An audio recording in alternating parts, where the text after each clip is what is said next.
ஃபைட்டுக்கு Tang தான் மாட்ட போறோம். அதுக்காண்டி நம்ம சாண்ட் வந்து மணல் மாதிரி இருக்க சாண்ட் எடுத்துக்கிட்டோம், கிரே கலர் சாண்டு. இதை நல்லா ஒரு 10 வாட்டி கழுவிட்டிங்கன்னா தண்ணி ஊற்றும் போது நல்லா கிறிஸ்டல் கிளியர்ஸில் தெரியும். அது வரையும் உங்களுக்கு எத்தனை வாட்டி வாஷ் பண்ணணுமோ அத்தனை வாட்டி வாஷ் பண்ணிக்கோங்க. நாங்கள் வந்து 10 வாட்டி 10.5 வாட்டி இது வாஷ் பண்ணிப்போம், அப்போ தான் நமக்கு கிறிஸ்டல் கிளியர் தெரியும். இது வந்து நாங்கள் வந்து 7வது வாட்டி க்ளீன் பண்ணுறோம். இன்னும் கொஞ்சம் போய் தண்ணி வந்துட்டாரு சொக்குல.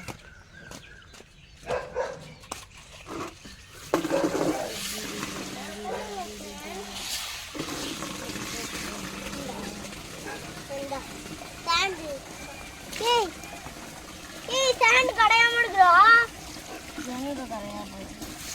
இந்த தண்ணி வந்துட்டு அப்போ கிட்ட அவ்வளோ நேரம் அலசிடாம இந்த சாண்டு கொஞ்சமாக கிறிஸ்டல் கிளியராக வந்துச்சு. எங்கள் ஃபைட்டு வந்து நான் காமிக்கிறேன் உங்களுக்கு எல்லாருக்கும். இருங்க எடுத்துட்டு வந்து அவன் என்ன வீடியோ இல்லை, நான் வந்து எங்கள் ஃபைட்டை எடுத்துட்டு வந்து உங்களுக்கு காமிக்கிறேன்.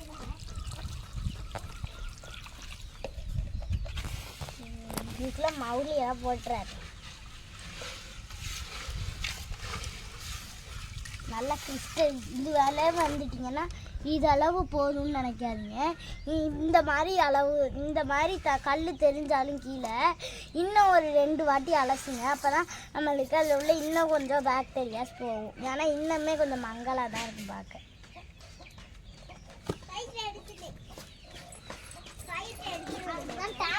அப்புறம் ஏன்டா டேங்க் திரும்பி கேட்டிங்கன்னா ஆனால் மூடியை காணும், அதனால பாருங்க எல்லாம் ரெக்கே பாருங்க நல்லா இருக்கும். மேலாம் பூத்தி வந்துச்சு. ஃபஸ்ட் வாட்டியே நம்மளுக்கு நல்லா வந்துச்சு, இருந்தாலும் நம்ம போதாது செகண்ட் வாட்டியும் பண்ணுவோம்னு நினச்சிட்டோம்.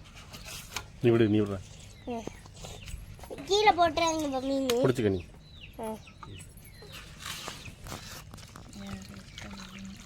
இது செகண்ட் வாட்டி இதை முடிச்சிட்டோம்னா நமக்கு முடிஞ்சிருச்சு. இது வந்து 12வது வாட்டி பண்ணும்போது எங்களுக்கு கிளியராக வந்துடுச்சு, கிறிஸ்டல் கிளியரில் வந்துடுச்சு பார்க்கும்போது. அப்புறமா நாங்கள் இந்த மண்ணை எனக்குள்ள வச்சுட்டு நம்ம இந்த பக்கெட்டில் இது பண்ண போகிறோம். அப்படியே சாட்சி விட்டாச்சு. இது பண்ணி இங்கே நல்லா பக்கெட்டை கழுவிக்கலாம். இந்த பக்கெட்டில் விட போகிறோம். இந்த பக்கெட்டை நல்லா கிளியர் பண்ணிக்கலாங்க. மீன் விட போகிறோம். இதை தான் அப்பா காட்டணும், ஆனால் அதை காட்டலை. நல்லா பக்கெட்டை க்ளீன் பண்ணிக்கிறோம். நம்ம ஃபைட்டு வந்து என்ன தெரியல, அது வந்து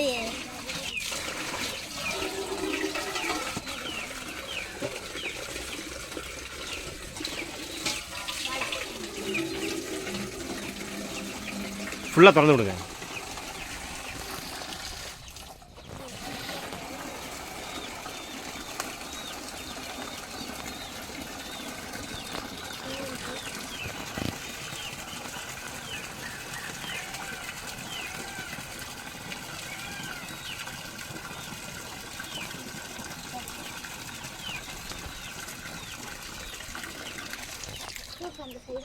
தண்ணி மாற்றணும் திரும்பி, அதுக்குள்ளே வச்சு சாப்பிட்டு கழுவி தண்ணி மாற்றணும்.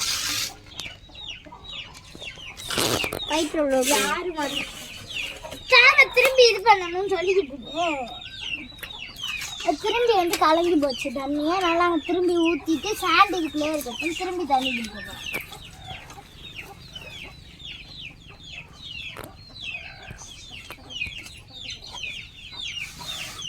இதெல்லாம் நான் எதுவுமே பண்ண மாட்டேன், நீங்கள் தான் பண்ணணும். ஃபஸ்ட்டு வந்து நீங்கள் வந்து கீழே வந்து கிடக்குறதெல்லாம் எடுத்து மேலே போட்டுக்கணும். அப்படி தான் இது தண்ணி வந்து தண்ணியை வந்து நீங்கள் எப்படி விடணுங்கிறத நான் இந்த இதில் சொல்கிறேன்.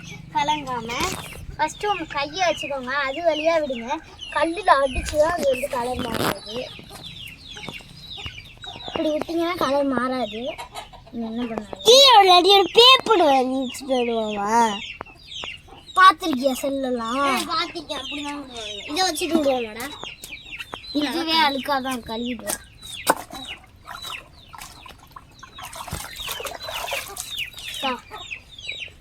கீழே மாதிரி கீழே ஒரு பேப்பரோ ஏதோ வச்சுக்கிட்டு நீங்கள் பண்ணும்போது இந்த கிறிஸ்டல் கிளியர் தண்ணி போகாமல் இருக்கும். நான் வீடியோலாம் பல தடவை பார்த்துருக்கேன். தண்ணி பைப்பில் திறந்து விட்றேன்.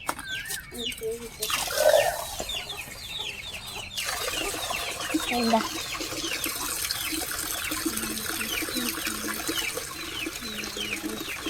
அந்த ஃபோர்ஸ் வந்து தண்ணியில் அடைச்சி கலங்காம இதில் அடித்து அங்கே போகும் லேசா.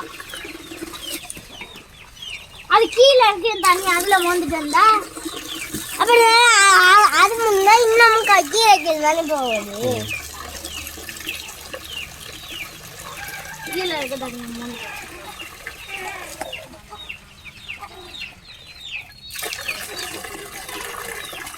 அந்த சொக்கு ஃபுல்லாக மோந்துட்டு வந்தா என்னடா உனக்கு கூட தள்ளிக்க. இது நான் உள்ள வச்சுருவேன். வந்து ரொம்ப கலங்க மாதிரி வச்சுருக்கேன். ஊற்றிடுறாங்க கலங்கிச்சா பாருங்க தண்ணி பழங்களாத்தையும் திரும்பி விட்டுரும். பழங்களை அண்ணா அடிக்கிறேன். இந்த மண் இப்போ இந்த மண் கடலில் கிடக்கிற மாதிரியே இருக்குல்ல. உண்மையான கடல் மண்ணை போட்டால் எப்படி இருக்கும்?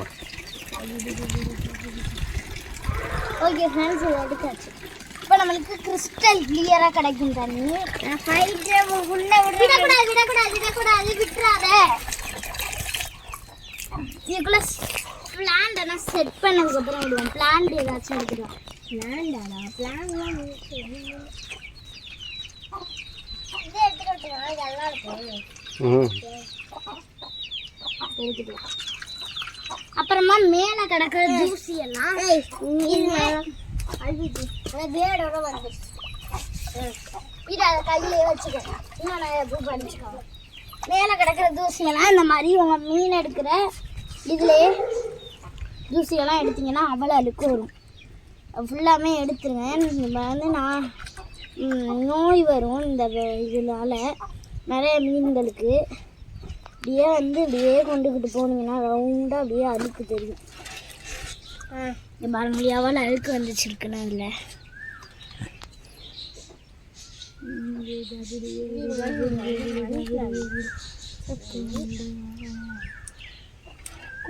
கொஞ்சம் முடிஞ்சிருச்சு ஃபுல்லாக. கொஞ்சம் இதை மட்டும் வை. முழுசா மாதிரி ஒரு இது வச்சுட்டேன். கீழே வந்து அப்படியே வேறு இருக்கு.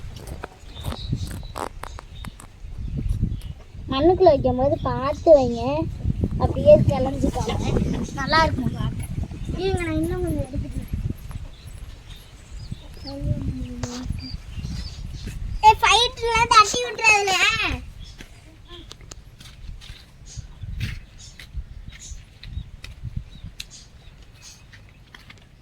என்னோட அழகான பூ ஒன்று பார்த்தேன். இந்த மாலை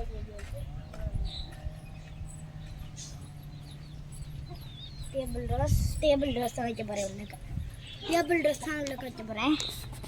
அங்கே வச்சேன். அதெல்லாம் வச்சா வந்து மீனுக்கு எதுவும் ஆகுமான்னு தெரியலை. டேபிள் ட்ரெஸ் எல்லாம் வச்சா யாருக்காச்சும் தெரிந்த கமெண்ட்ஸில் சொல்லிட்டு போங்க. நான் இதெல்லாம் எடுத்துடுறேன். இது உள்ளெல்லாம் பார்த்து கிறிஸ்டல் கிளியரில் நம்மளுக்கு தண்ணி கிடச்சனால எனக்கு செம்மையாக அழகாக இருந்துச்சு பார்க்க. மேலே ஒரு பூவை தனியாக மிதக்க விட்டாச்சு. அழகாக இருக்குங்க. ஃபைட்டர் விளையாடுற நேரம் வந்துச்சா? இல்லை, அந்த வடிகட்டி எடு. இன்னும் மேலே அழுக்காயிடுச்சு பாரு. நான் எடுப்பேன். வடிகட்டி எடு. வடிகட்டி இருந்தடா அந்த தண்ணிக்குள்ளே கிடக்கு. இப்போ இந்த வடிகட்டியில் இன்னும் கொஞ்சம் அழுக்கெல்லாம் இருக்கும். இந்த மஞ்சள் கிளியர் பண்ணது அதெல்லாம் எடுத்துருங்க. ஃபுல் அண்ட் ஃபுல்லு அந்த அழுக்கெல்லாம் எவ்வளோ அழுக்கு பாக்டீரியா பாருங்க. இதே தண்ணி அடிக்க வருது. இதுக்கு ஏதாச்சும் சொல்யூஷன் தெரிஞ்சால் அவங்களுக்கு சொல்லுங்கள். எத்தனை வாட்டி இந்த பக்கெட் க்ளீன் பண்ணாலும் இந்த மாதிரி மேலே அழுக்கு வந்துடுது. ஆமாம் ஃப்ரெண்ட்ஸ், எங்கள் ஃபைட்ரு க்ளீன் பண்ண சொல்யூஷன் தெரிஞ்சால் கமெண்டில் சொல்லுங்கள். நம்ம ஃபைட்ரு விட கோவத்தில் எடுக்கலாம். எனக்கு ஃபுட்டு வேணும் போட்டு. சரி, ஃபைட்டர் பிடிச்சி விடுற நேரம் இருந்துச்சு. ஆனால் நீ விட நானே பிடிக்கட்டுமா? நீனே விடு. நான் இதை கழுவிட்டு நல்லா இது பண்ணி விடுவேன். ஹெல்த்தியாக போட்டு ஃபஸ்ட்டு எக்ஸ்கவர் பண்ணுறதுக்கு தண்ணியில் நல்லா கழுவி கொஞ்சமாக இன்ட்ரெஸ்ட் ஃபைட்டர் எப்போதுமே துள்ளாது இல்லை பார்த்துருப்பீங்க. தனியாக வேறுடா பாவமேடா ஜோடி வாங்கிடுவோம். பாவம்பா தனியாக அடிக்கட்டியோடு வட பயப்படுது அந்த வேணு. அப்புறமா அது கூட அப்போ இன்னொன்று மீன் இது கூட சேர்த்துடுவோம். பாவம்பா அந்த மீனை பாருங்க எப்படி துள்ளி துள்ளி ஓடுதுன்னு. இதுங்க மேலே கிடக்கிற விதை எடுத்துறேன். இங்கே பாருங்க உடனே கீழே போய் படுத்துக்குச்சு. ஃபைட்டர் எப்போதுமே நம்ம தூக்குனாலும் இது பண்ணாலும் எண்ணமாகிற மீன் தான். அப்படியே செத்த மாதிரி படுத்து கிடக்கிற மீன் தான். அதனாலயே எனக்கு ஃபைட்டர் பாதி பிடிக்கும். இது ஃபைட்டரை பிடிக்கிறேன்னு தண்ணியை கலங்கடிச்சிடாத. இங்கே பாருங்க ஃபைட்டரை பாருங்க. ஃபைட்டர் ரெக்கையை பிடிச்சிடாதீங்க. அதுக்கு ரொம்பவே பயப்படும் போல ரெக்கையை பிடிச்சா. தள்ளிக்கோ. மணி பிளான்ட் எடுத்துகிட்டு வந்துருச்சுப்பா. இப்போ இன்னும் இதுக்கு மணி பிளான்ட் பாவம் சாகுற மாதிரி ஒன்றுமே பார்த்தீங்களா? ஓகே ஃப்ரெண்ட்ஸ், இந்த பாத்டப்புக்கு இது வந்து உங்களுக்கு பிடிச்சிருந்துச்சுன்னா லைக் பண்ணிக்கோங்க, ஷேர் பண்ணிக்கோங்க, கமெண்ட் பண்ணிக்கோங்க. பாய்.